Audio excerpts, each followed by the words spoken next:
महाराष्ट्राच्या राजकारणात असा विषय चर्चेत आहे ज्यामुळे सरकारची कोंडी झाली व राजकीय नैतिकतेवर गंभीर प्रश्न उपस्थित झाले। मंत्री माणिकराव कोकाटे सध्या मोठ्या वादाच्या केंद्रस्थानी आहेत। ही गोष्ट आजची नाही, ही गोष्ट आहे 1995 सालची। 1995 मध्ये माणिकराव कोकाटे आणि त्यांच्या भावावर आर्थिक दुर्बल घटकांसाठी असलेल्या गृहनिर्माण योजनेत फसवणूक केल्याचा आरोप करण्यात आला। आरोप काय होता? खोटे उत्पन्न दाखवून शासनाच्या योजनेतून नियमबाह्य पद्धतीने घर मिळवले। खालच्या न्यायालयाने कोकाटे यांना फसवणूक आणि बनावट कागदपत्रे या गुन्ह्यात दोषी ठरवत 2 वर्षांची शिक्षा सुनावली। त्यानंतर कोकाटे यांनी अपील दाखल केले। मात्र नाशिक सत्र न्यायालयाने अलीकडेच हा निकाल कायम ठेवला।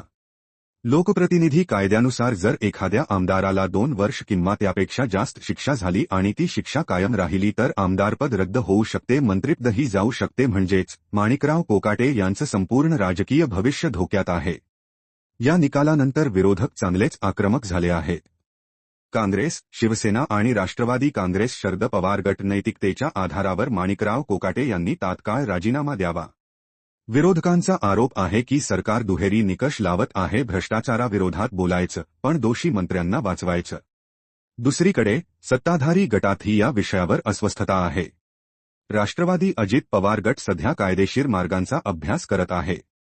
वरिष्ठ नेत्यांमध्ये चर्चा सुरू आहे पण अजूनही राजीनामा घ्यायचा की नाही यावर स्पष्ट भूमिका समोर आलेली नाही।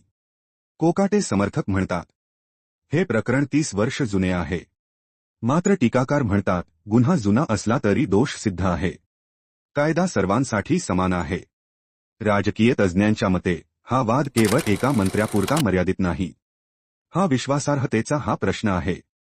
जर दोषी ठरलेल्या मंत्र्यांवर कारवाई झाली नाही तर सरकारवर भ्रष्टाचार संरक्षणाचा आरोप अधिक तीव्र होऊ शकतो। माणिकराव कोकाटे प्रकरण हे फक्त एक न्यायालयीन प्रकरण नाही तर महाराष्ट्राच्या राजकारणासाठी एक कसोटी आहे। कायदा मोठा की राजकारण, हे पाहणं आता महत्त्वाचं ठरणार आहे। तुम्हाला सरकारच्या भूमिकेवर काय वाटत आम्हाला कमेंट्समध्ये नक्की सांगा।